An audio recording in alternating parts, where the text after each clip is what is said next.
Thank you everyone for tuning in. Please like and subscribe to our podcast if you have enjoyed the content.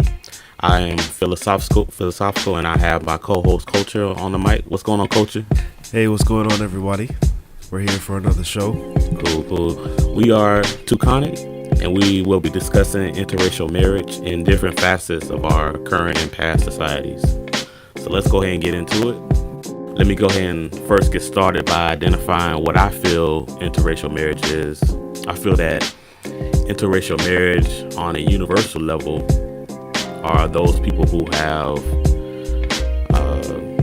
are of a racial category, such as what I want to get into when I say racial category. You have the Negroid, the Caucasoid, and the Mongoloids that marry outside of their racial makeup. So if a person of a Negroid feature, of a Caucasoid feature, this will be considered marrying outside of your race. And of course, this example is applied to the Mongoloid race marrying outside their other two racial groups. But I want to keep my argument simple and basically outlining and not excluding any specific race, because in this society we are accustomed to visually recognizing a person's features as either black or white and other racial groups in between. And when we go into more of how society has become accustomed of people marrying outside their race, I will then go ahead and distinguish between the different racial groups intermarrying. So we have people of African descent all over the world who are identified as black. If they were taking like a mug shot, people would look at that mug shot and go, wow, look, that's a black person, or a black man, or a black woman, because of their African features, such as their full lips, their wide nose, their hair that looks like wool, curly, or even straight. So same applies with people of European descent. There are, white South Africans, there are white Latinos, Australians, etc., that are descendants of the European ancestry, but speak a different language and indulge in different cultural aspects of life. So we have the different variations of Africans who have subcultures throughout the world, and the same applies to their own subcultures. So I say all that to say this: people in this society have come accustomed to looking at skin color as identifying those of interracial marriage instead of their own cultural differences. I personally do not care about how people choose their spouses. If intermarrying makes people happy, then more power to them. So, Culture, how you feel about, people marrying outside the West? Like, what would you want to identify?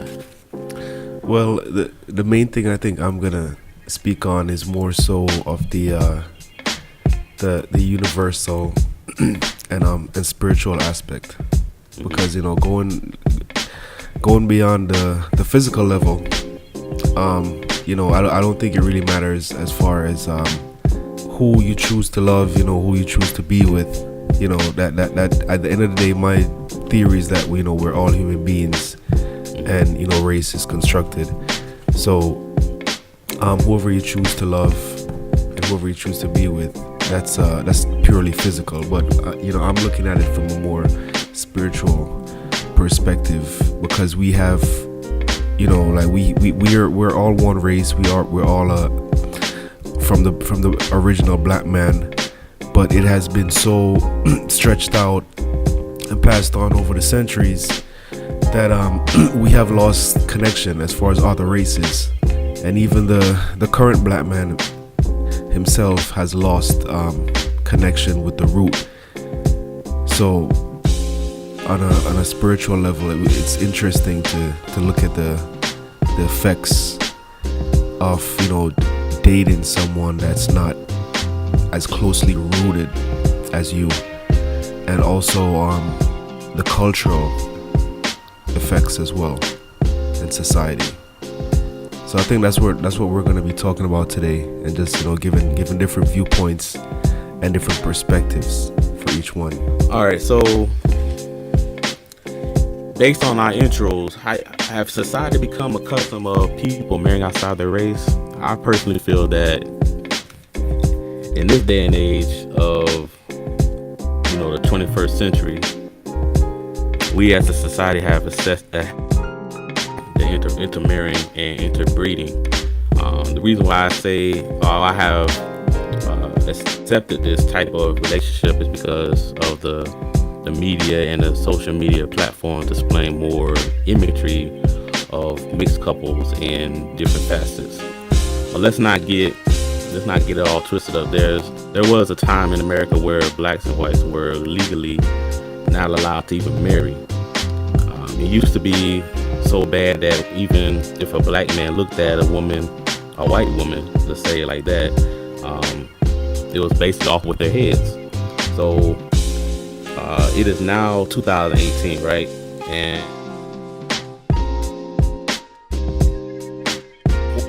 rule interracial marriage as legal back in I think like 1967.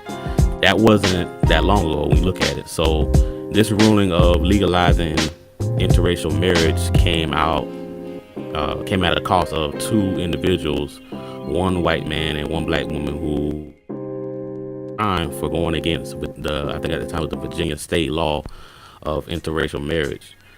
So if we fast forward 51 years, and it is visually obvious of how far we have come with interracial marriage.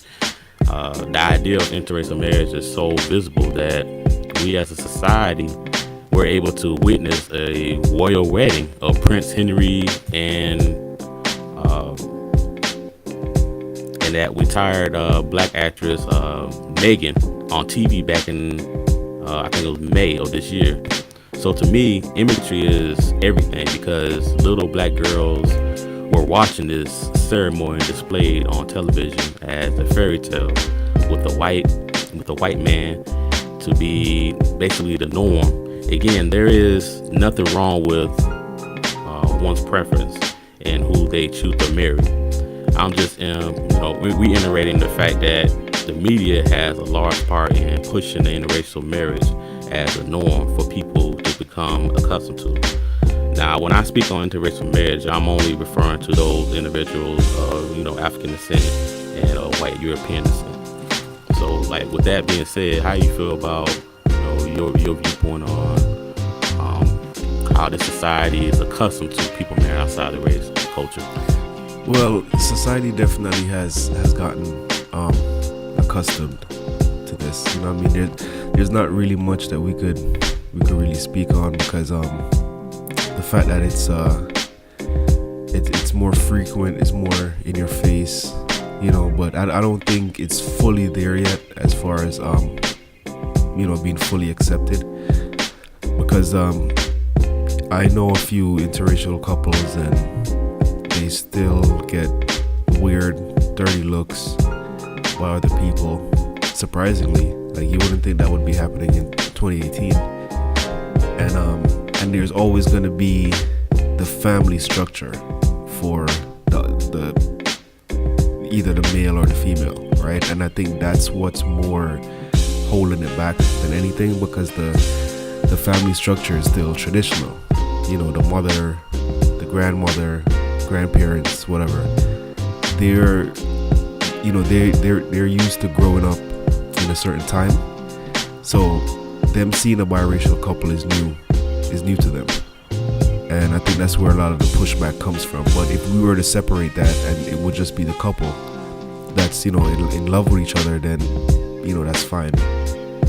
It wouldn't really be an issue at all, and then maybe that would trickle down into society, because there wouldn't be people putting in that image that it is wrong, or it is weird, or it is strange, so it's getting there. I don't think it's fully there yet, as I said, but it's close, compared to what it was. It's close.